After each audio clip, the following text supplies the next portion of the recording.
Hello, this is Eric Strong again from the Palo Alto VA and Stanford University. This is the 17th lecture on understanding ABGs, and the topic is the effects of supplemental oxygen.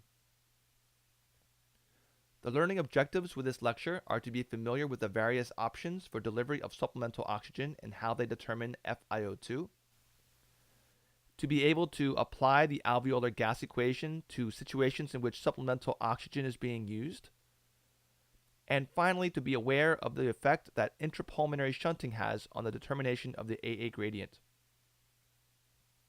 In the last lecture, we reviewed the alveolar gas equation, and we also simplified it as such for situations where patients were breathing room air and at sea level. Unfortunately, this is frequently not the case, as many patients receive ABGs while on supplemental oxygen. So how does this impact assessment of the AA gradient? To answer that question, we need to first review the options for oxygen delivery, and there are many. Here is a chart outlining a number of options and the approximate maximum values of the delivered FiO2 that I have compiled from numerous sources. Some of these values may be different than you've heard before. For example, it's frequently cited that nasal cannula can only provide 40% FiO2, or you may be wondering why non-rebreather masks and mechanical ventilation don't provide 100% FiO2. We'll talk about these discrepancies over the next couple of minutes. Before going over each option for oxygen delivery, I want to review the frequently misunderstood terms of high-flow and low-flow oxygen delivery systems, because it doesn't mean exactly what you probably would guess. A high-flow system is one that meets the patient's full inspiratory flow requirement and one in which the FiO2 is independent of the respiratory rate. Essentially, the only true examples of this are the Venturi mask and positive pressure ventilation, such as a mechanical ventilator. A low-flow system does not necessarily meet the full inspiratory flow requirement, and thus FiO2 varies depending upon the respiratory rate. Examples of this are essentially everything else. Why this distinction is confusing is that a non-rebreather face mask with 15 liters per minute of inflow, and which can provide as much as 90% FiO2, is a low-flow system, while a Venturi mask set at an FiO2 of 28% is a high-flow system. The primary reason these categories are important is that only high-flow systems allow one to know the precise FiO2, and therefore calculations of the AA gradient of anyone on a low-flow system will necessarily be only an estimate. So here is a picture of the most common means of delivering oxygen, the nasal cannula.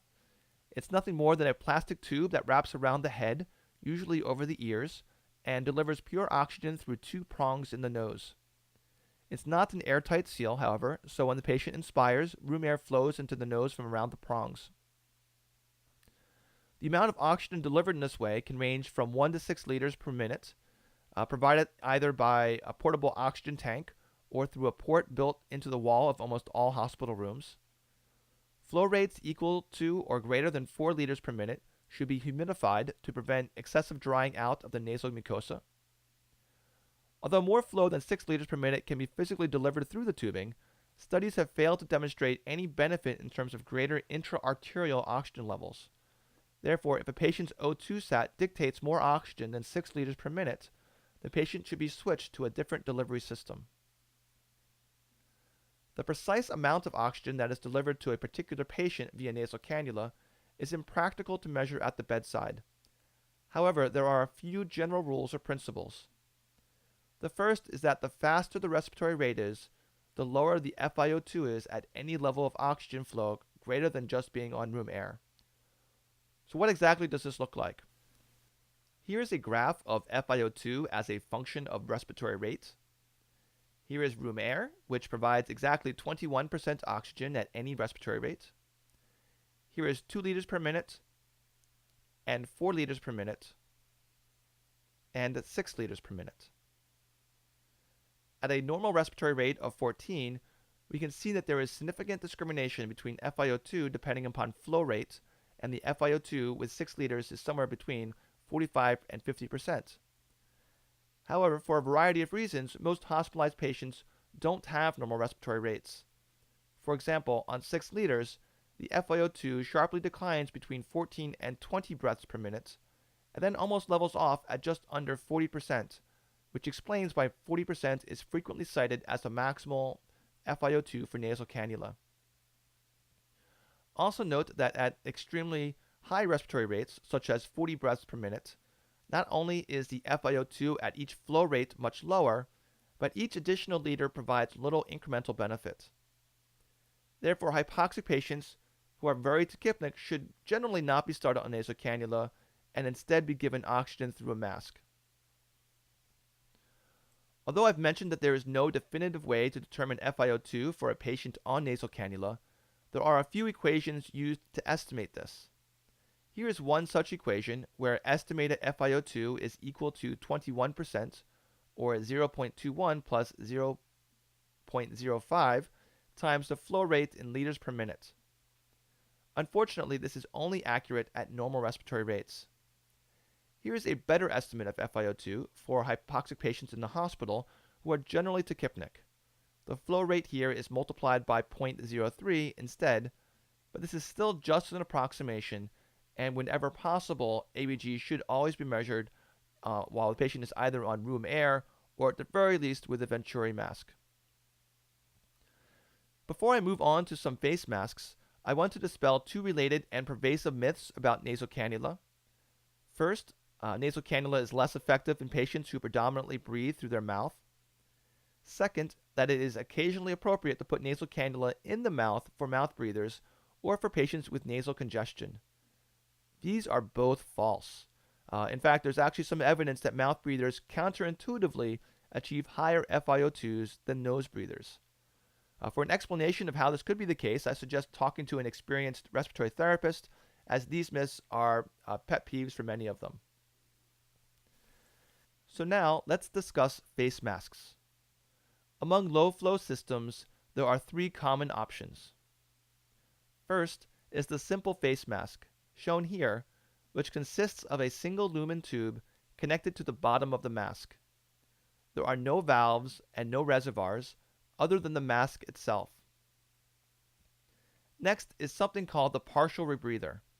With this mask, there is a reservoir attached to the bottom of the mask. With each breath, the patient will first draw in some previously expired air that may be still sitting around inside the mask, but will then draw in a big bolus of 100% oxygen stored in the reservoir with a smaller additional contribution of ambient room air that sneaks in through the expiration holes in the mask. The partial rebreather mask has a single one-way valve here, which prevents expired air from entering the reservoir, ensuring that it is 100% oxygen. Last, there is the non-rebreather mask. This looks very similar to the partial rebreather, and there is the same one-way valve attached to the reservoir here. The difference is that there are also one-way valves over the expiration ports of the mask. Therefore, if the inflow rate of the oxygen from the tubing is high enough, it will flush out the carbon dioxide-rich air from the inside of the mask after expiration, and with one-way valves over the expiration ports, room air cannot enter the mask during inspiration. Because not all the carbon dioxide gas actually does get flushed out of the mask, and because some will be retained in the pharynx and trachea, it isn't possible to achieve true 100% FiO2, but most estimates of maximum FiO2 are in the 80 to 90% range. There are a few important practical rules to using face masks. The first is that oxygen flow must be at least 6 liters per minute to prevent the buildup of carbon dioxide in the mask. Having lower flow rates through the mask can theoretically cause hypercapnia. Next, at no point during the respiratory cycle should the reservoir be completely deflated, and this is implying the patient's minute ventilation is significantly outstripping the flow of oxygen and may contribute to the sensation of dyspnea. If this happens, the simple correction is to turn up the oxygen flow rate. Finally, due to the one-way valves on a non-rebreather face mask, if the inflow tube becomes kinked or otherwise obstructed, the patient will rapidly asphyxiate. Because of this, many hospitals have policies in place that require one of the one-way valves to be removed at all times. Here is a picture of an air entrainment mask, more commonly referred to as a Venturi mask. This is after Giovanni Venturi, an Italian physicist who first described the Venturi effect, which is nearly universally, yet probably incorrectly, attributed as the mechanism by which the mask is able to work. The notable distinction about the Venturi mask is that it is able to deliver a fixed amount of FiO2 at specific values up to and including 50%. With this particular model, each colored nozzle represents a different FiO2. Here are two additional models of Venturi masks. The one on the left is the only type that is available at my own hospital, and the one on the right is known by its trademark name, VentiMask, which is occasionally used to describe any Venturi mask. Let me describe exactly how this mask works because I think it's pretty interesting. I'll use a cartoon representation of the specific brand of mask at my hospital, but the general principle applies to the other masks as well. This gray pentagon will represent the actual face mask with the outflow ports here, and a green air regulating attachment is underneath. Here's the elastic band that wraps around the head to hold it in place. You may need to use a little imagination for this. On the regulator is a hole whose size varies depending upon what FiO2 the middle section is dialed to, in this case 28%. Then a tube connects the regulator to the wall outlet from which flows 100% oxygen. As air flows through the inflow tube into the regulator and past the open hole to the mask, room air is drawn in through the hole by the process of entrainment. The hole is made the exact size necessary for the ratio of oxygen to entrained room air to result in a specific FiO2. The beauty of this process is that once the flow rate of oxygen from the wall outlet surpasses a certain threshold, any additional oxygen flow that is added only serves to proportionally increase the entrainment of outside air, such that the ratio remains constant.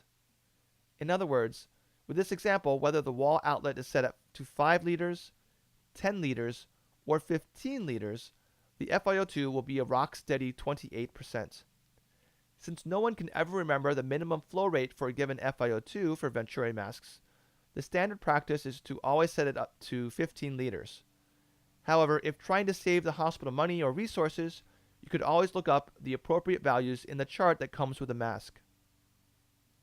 Now what happens if we want to increase the FiO2, let's say to 35%? This middle section turns like so, and now with a dial at 35, the hole becomes smaller. Thus, less room air gets entrained, and the ratio of oxygen to room air increases to provide the higher FiO2. Here are two less common oxygen delivery systems. The first is the open face tent, occasionally used for tachypnic patients requiring relatively high FiO2, but who feel claustrophobic or otherwise uncomfortable with a standard face mask. And here are two similar devices with the oxygen mustache on the left, which is more commonly known by the trademarked name Oxymizer. On the right is the oxygen pendant. These two devices are more or less hybrids of nasal cannula and a face mask, in that they are worn like nasal cannula, but have an oxygen reservoir from which they draw air. I don't know of any head-to-head comparisons, but I suspect the Oxymizer to be the more effective of the two. So now that we've seen the options for oxygen delivery, how do we actually go about calculating the AA gradient for a patient on supplemental oxygen? I think this will be very clear after going through two quick examples. To remind us, here is the alveolar gas equation. First, we have a patient on 50% FiO2 via Venturi mask who has this ABG with a pH of 7.48, PCO2 of 32, and P(a)O2 of 120. Plugging these numbers into the above equation, we find that we have an alveolar oxygen tension of 317 millimeters of mercury. The AA gradient is the difference between the calculated alveolar oxygen tension and the directly measured arterial oxygen tension, so 317 minus 120, or 197 millimeters of mercury, a fairly high value. For the second example, we have a patient on 2 liters via nasal cannula with a pH of 7.33, PCO2 of 46, and P(a)O2 of 92. Before we can calculate P(a)O2, we must determine FiO2. Remembering from earlier in the lecture, the FiO2 of a patient on nasal cannula can be very roughly estimated as 0.21 plus the product of 0.03 and the oxygen flow in liters per minute. In this case, this is 0.21 plus 0.06 or 0.27. Then we plug this into the alveolar gas equation and get 135 millimeters of mercury. So the AA gradient for this patient was 135 minus 92, or a closer to normal 43. A comparison of these two examples illustrates that for a patient on oxygen, one cannot make an assessment of the adequacy of a patient's gas exchange solely from the P(a)O2. As in the second example, P(a)O2 of 92 is obviously lower than that from the first example, yet the first patient clearly has a more serious gas exchange abnormality. The next topic to discuss is how supplemental oxygen affects shunting. For those of you not familiar with this term, a shunt is a situation where blood bypasses the anatomic pathway it typically travels. There are several different types of shunt, which have different anatomic locations, bypass structures, and direct effects on arterial oxygenation. Right to left shunts have two subtypes. First are intrapulmonary shunts, which bypass the alveolar capillary membrane and therefore don't participate in gas exchange. This can be a macroscopic shunt, for example, a large pulmonary arterial venous malformation, or AVM. Alternatively, and much more commonly, this can be a diffuse and or microscopic shunt, such as occurs when alveoli get flooded by pulmonary edema or pneumonia. The second subtype of right-to-left shunting is intracardiac, in which the lungs are bypassed entirely by some portion of blood flow. In all right-to-left shunts, oxygen-depleted blood makes its way from the right side of the heart to the left side of the heart without undergoing gas exchange. Therefore, these shunts have a significant direct effect on oxygenation. In contrast to this, left-to-right shunts, such as a ventricular septal defect, can only occur in the heart, where the bypass structure is the entire systemic circulation. Because there is no deoxygenated blood being introduced into the systemic circulation, there is minimal effect on arterial oxygenation. The effect is not necessarily zero, however.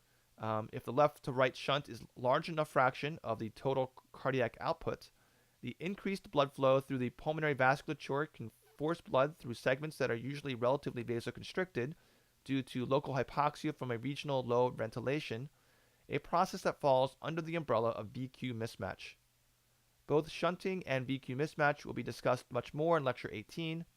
For now, this is the type of shunt that we are interested in, an intrapulmonary shunt that can be picked up by analysis of the ABG. From the perspective of how to analyze ABGs from patients on supplemental oxygen, there is another way in which intrapulmonary shunting can be categorized. First is physiologic shunting that is caused by the supplemental oxygen itself.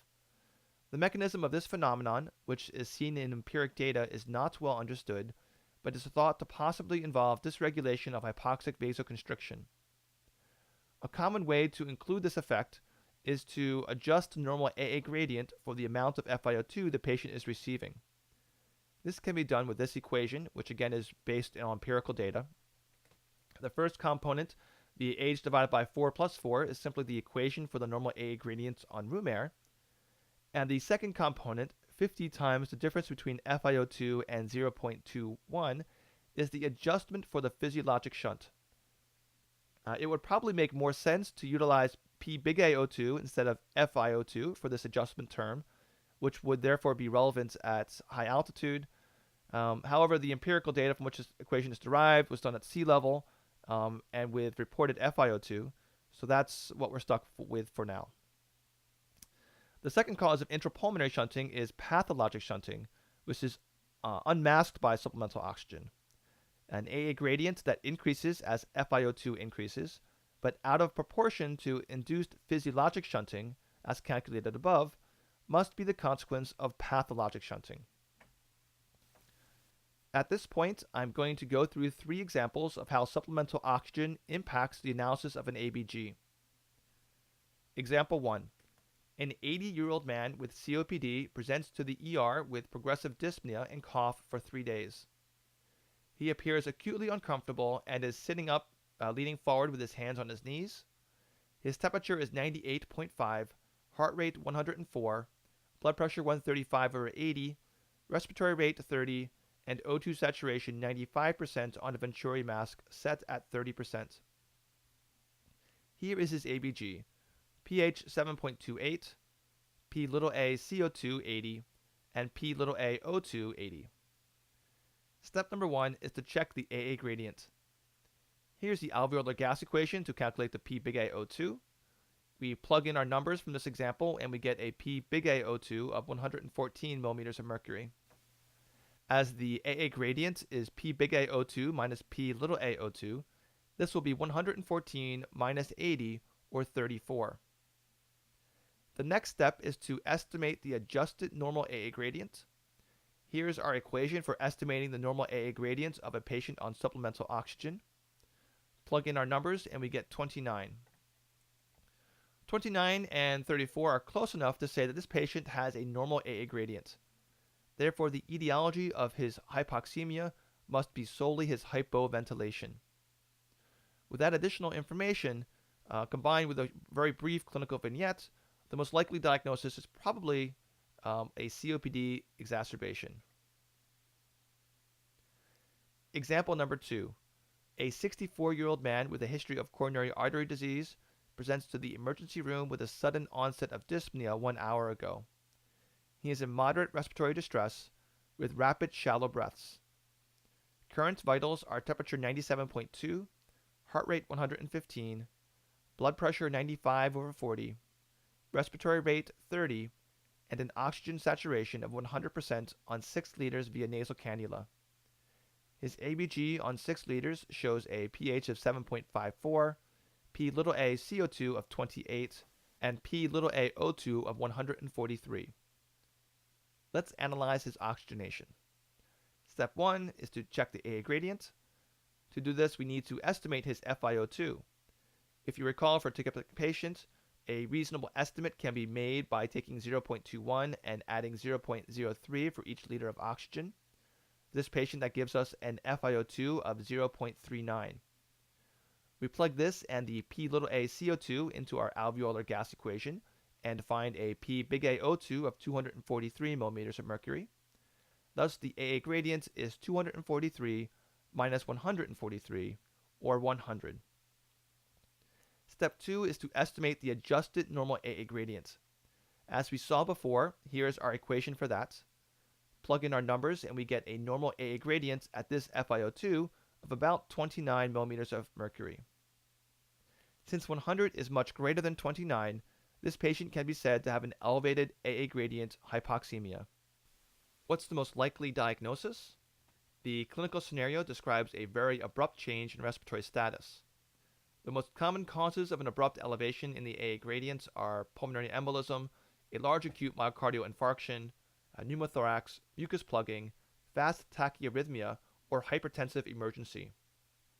The vitals rule out the arrhythmia and the hypertensive emergency, and we aren't told about any chronic lung condition that would make a pneumothorax or a mucus plug particularly likely. This leaves either PE or acute coronary syndrome with secondary pulmonary edema, either of which could result in this patient's tachycardia and mild hypotension, in addition to the abnormal gas exchange. And last, here is example 3. A 44-year-old man with a history of intravenous drug use is brought to the ER by friends after he was found confused, wandering outside his house. He is currently complaining of shortness of breath and feeling, quote, real bad. On exam, he appears acutely ill and is in severe respiratory distress. Temperature is 102.5, heart rate 125, blood pressure 84/45, respiratory rate 44, and O2 sat 75% on room air. He has diffuse bilateral crackles, a 3 out of 6 systolic murmur throughout the precordium, and a flat jugular venous pulse.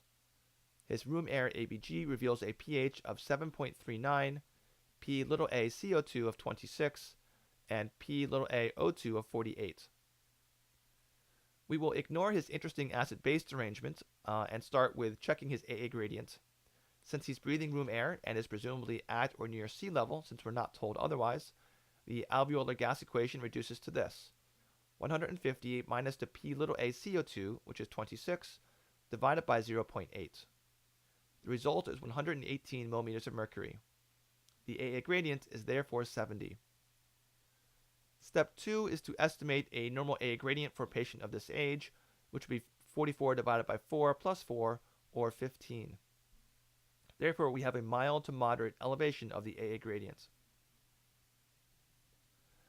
Now suppose the patient is put on 15 liters of oxygen via a non-rebreather mask, and the ABG is repeated to reveal this.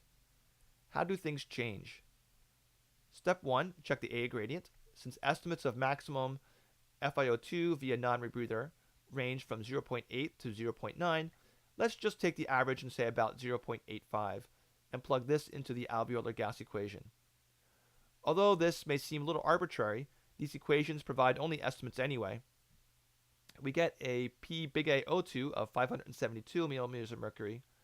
The gradient is therefore 572 minus 230, or 342. Now let's estimate the adjusted normal AA gradient if we plug in the patient's age and the estimated FiO2 of 0.85. We arrive at 47 millimeters of mercury. So what happened? A gradient that was 55 millimeters of mercury above normal while on room air increased to about 300 millimeters of mercury above normal when on a non-rebreather mask. The only possibility is that some degree of right to left shunting is occurring. While it's possible from the ABGs alone that this right to left shunt could be intercardiac, the clinical scenario strongly suggests the shunt is intrapulmonary. This amount of shunting in a patient who appears to be in septic shock is usually due to one of two possibilities. First, he may have a severe pneumonia, or second, and not by no means mutually exclusive, he may have developed a condition along the spectrum between acute lung injury and ARDS, technically the former in this case based on the fact that his PaO2 to FiO2 ratio is about 270. Any cause of sepsis can trigger acute lung injury, but in an IV drug user with a loud heart murmur, endocarditis better be near the top of that list. Therefore, for this patient, the most likely diagnosis is severe sepsis and acute lung injury, secondary to either pneumonia and or endocarditis. So that's it for how supplemental oxygen affects assessment of the ABG. You may have noticed that during this lecture I've used the words approximately and estimated both numerous times. This highlights the fact that despite the exact sounding equations and the protocolized approach, analysis of oxygenation should not be too dogmatic, just as it should not be too dogmatic with analysis of acid-base status. The next lecture will cover the specific etiologies of hypoxemia and will include further discussion of shunting and VQ mismatch.